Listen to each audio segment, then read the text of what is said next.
Entre el 2017 y el 2019, más de 500 vallecaucanos en 15 municipios aceptaron un reto que parecía imposible. En tan solo 3 días, crear, producir y transmitir una película en vivo y en directo por redes sociales. El resultado fue realmente sorprendente.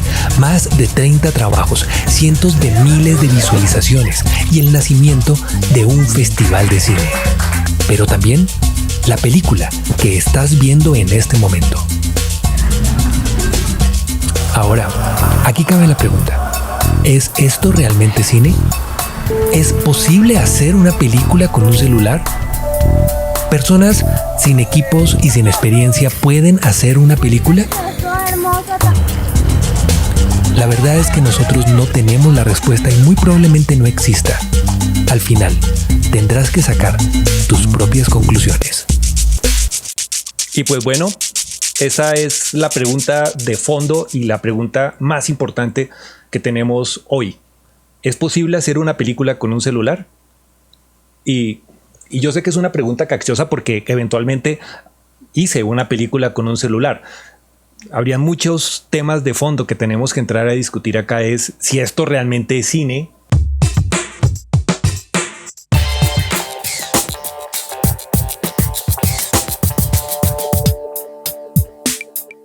Pero el día de hoy vamos a utilizar esto para filosofar un poco, para echar carreta acerca del asunto. Nos encontramos en este momento en una serie de talleres. Es el laboratorio de creación audiovisual que se está dictando para la CAR.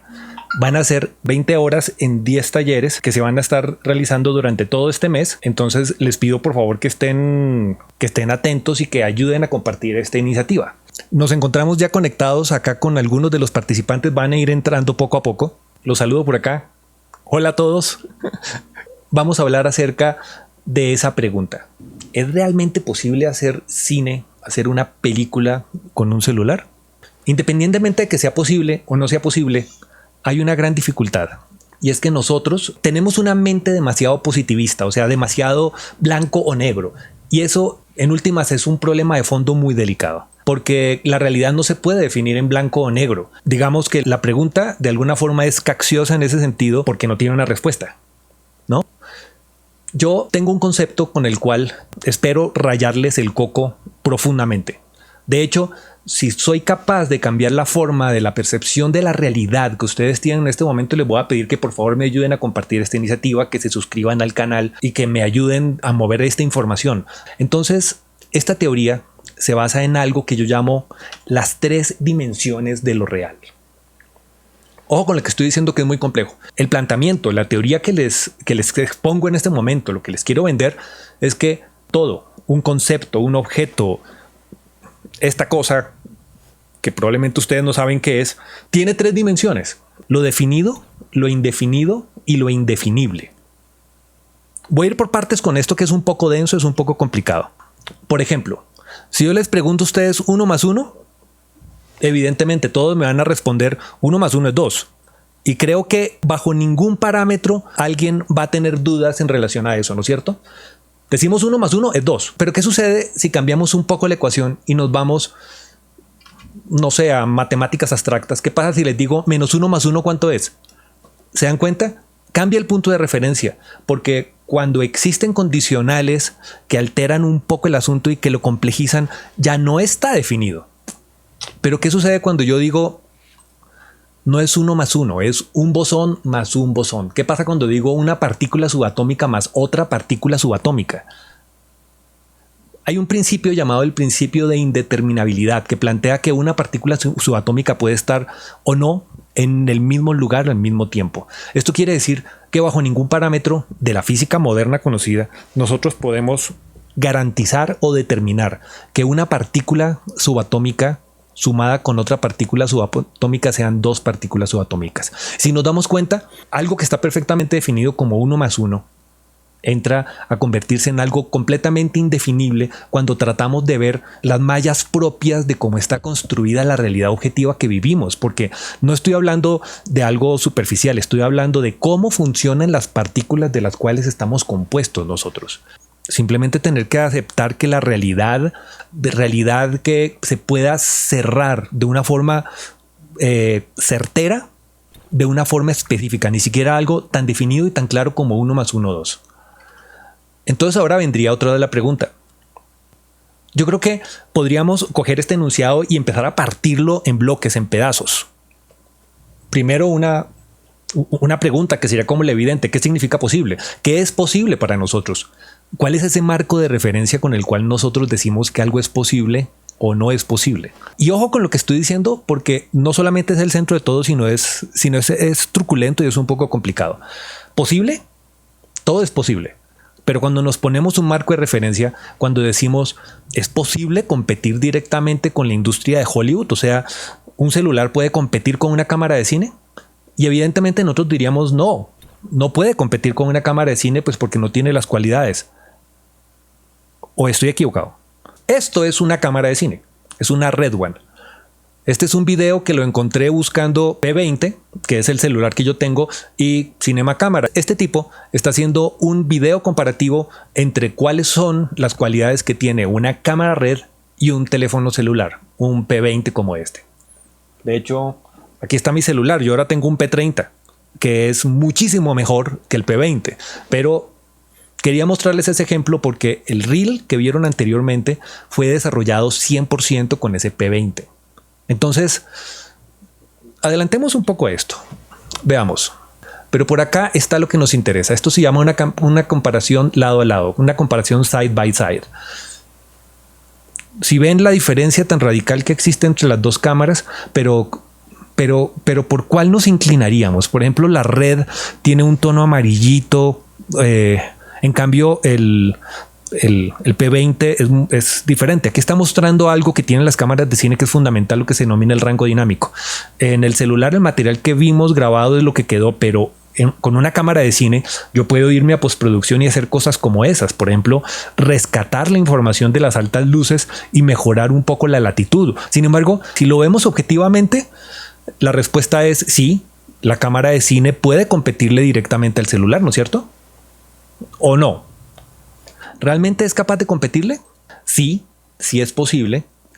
La siguiente pregunta sería: ¿qué comprende hacer? ¿Qué comprende hacer una película? Y es acá en donde tendríamos que entender todo lo que representa hacer una película. A ver, este es un gráfico muy bonito. Es una campaña publicitaria de Canal Plus que hizo un concurso de cortos y hicieron estos infogramas como campaña publicitaria, pero me parece que son divertidos y funcionan muy bien. Veamos. Ellos dicen que para hacer una película tú tienes que partir por el concepto, tienes que tener un concepto muy bueno. Y la primera pregunta: ¿tienes una buena idea? ¿La tienes o no la tienes? Porque si no la tienes, hermano, haga un videoclip, váyase para allá. Pero si tienes una buena idea, tienes que escribirla, recortarla hasta que sea perfecta y puedas llegar al punto de decir: voy a caerle a un productor. Aquí quiero hacer un inciso, y es que nosotros siempre cometemos un error muy grande, sobre todo en América Latina, y es que no nos especializamos. Nosotros somos escritores, directores, productores y todo lo demás. Regularmente el productor es esa persona que va a tener la capacidad de tomar ese producto y llevarlo a la cadena final, a venderlo, distribuirlo. No solamente que sea la persona que coordine los refrigerios y el transporte, no, es un poco más complejo que eso. Volviendo a nuestro infograma, aquí tienen un chiste muy bueno. Si va a ser producido en una playa, probablemente vas a conseguir un productor más fácilmente. Pero empiezan una serie de problemas. Regularmente, ¿qué hacemos nosotros? Cogemos todo esto y nos lo saltamos y salimos de una vez a decir: vamos a rodar la película. Tienes dos opciones: o tienes band o no tienes band. Pero bueno, del guión deberíamos pasar a este campo importante. La preproducción de la película es uno de los elementos fundamentales, porque en la preproducción tú empiezas a determinar qué es lo que tienes. Si vas a trabajar con una cámara profesional, con celulares, con tu webcam, qué tan complejo es el casting, cómo lo puedes solucionar. Necesitas construir un equipo. ¿Ese equipo de qué depende y cómo lo vas a construir? Una vez que tienes todo esto, pasas a lo que se llama The Shot. The Shot es el rodaje de la película. Aquí es donde uno tiene que ser brutalmente creativo para sacar adelante el proyecto. Pero cuando terminas, llegas a este punto que es la postproducción. Es cuando terminas diciendo: ¿hay algún mechudo que me pueda ayudar? ¿Alguno de mis amigos tiene la capacidad de sacar adelante la edición de la película? Este es uno de los problemas de fondo porque en la práctica nosotros deberíamos haber planeado la postproducción desde antes incluso de rodar la película, que sería uno de los puntos fundamentales para poder salir adelante con esto. El tema es que no le damos la importancia que la postproducción debe tener. Y ese es uno de los asuntos fundamentales. Si nosotros no le ponemos cuidado a la postproducción, el proyecto finalmente no va a funcionar. Luego viene toda una cadena de distribución en la cual empiezas a participar en los festivales de cortos, haces todo un tema, estrenas tu corto y finalmente termina en Canal Plus, según Canal Plus, obviamente. En la práctica, hacer una película es terriblemente complicado, porque ese es uno de los parámetros fundamentales para definir si yo soy capaz de hacer una película con un celular. Y aquí en la práctica, si te va a costar muchísimo dinero producir el asunto, pues inviertes una parte de ese presupuesto en mejorar las cualidades de producción, mejorar tu cámara para poder salir adelante. Aquí cabría una pregunta paralela. ¿Es posible hacer una película solo? O sea, ¿puedo yo solo hacer una película? Sí y no. Es prácticamente imposible que una persona sola sea capaz de manejar 20 extras o 100 extras. Es imposible que una persona sola sea capaz de manejar una estructura de producción compleja. Sería además irresponsable. Tal vez el mejor consejo que le puedo dar a cualquier persona que quiera hacer una película es: define para qué eres bueno y delega el resto. Si eres bueno escribiendo, enfócate en eso y busca gente que tenga más talento que tú para poder construir toda la cadena de valor necesaria para poder hacer la película. Pero luego vendría la tercera pregunta, que es probablemente la más importante y la más difícil de todas. ¿Qué es hacer cine? ¿Qué es el cine, mejor dicho? ¿Qué hace que una película sea cine o no sea cine? Porque ya lo vimos, no es eventualmente que la película sea rodada con una cámara de cine. Este video a mí me parece súper diciente. Son todas las estructuras narrativas que utiliza Stanley Kubrick en sus cuadros, porque si vemos todos, absolutamente todos los encuadres tienen parámetros de composición muy precisos. El tipo es súper matemático en eso y eso hace que eventualmente lo que él está haciendo sea cine. Luego hay otros parámetros de composición. ¿Cómo se puede narrar desde lo que ocurre en segundo plano? ¿Cómo podemos construir desde el escenario completo, desde el universo? ¿Cómo esa profundidad dentro de todo el montaje y dentro de toda la construcción va a crear realmente esas pautas narrativas que hacen que lo que estamos haciendo pueda ser considerado cinematográfico? Entonces, no estamos hablando solamente que el cine es un tema de calidad. No es calidad, es un problema de narrativa. Utilizar un lenguaje muy preciso, un lenguaje que debe estar muy bien construido. El otro tema es la composición. Aquí existe un proceso de narrativa normal en donde siempre le damos la mayor parte del espacio al área de donde se está hablando y siempre tratamos de mantener ese espacio rojo en la parte de arriba, que es como un espacio, no demasiado espacio, para que la información sea un poco más concreta. Y esto que estamos viendo sería lo que se denomina una narrativa cinematográfica tradicional, pero de repente empezamos a ver cosas raras como esta. La narración no está enfocada a respetar las normas naturales de la narrativa cinematográfica, sino utilizan ese desbalance precisamente para crear otro lenguaje y para dar otro tipo de alternativas completamente diferentes, porque empiezan a generar como cierta incertidumbre o cierto desbalance que lleva a que exista unos nuevos códigos narrativos dentro del proceso.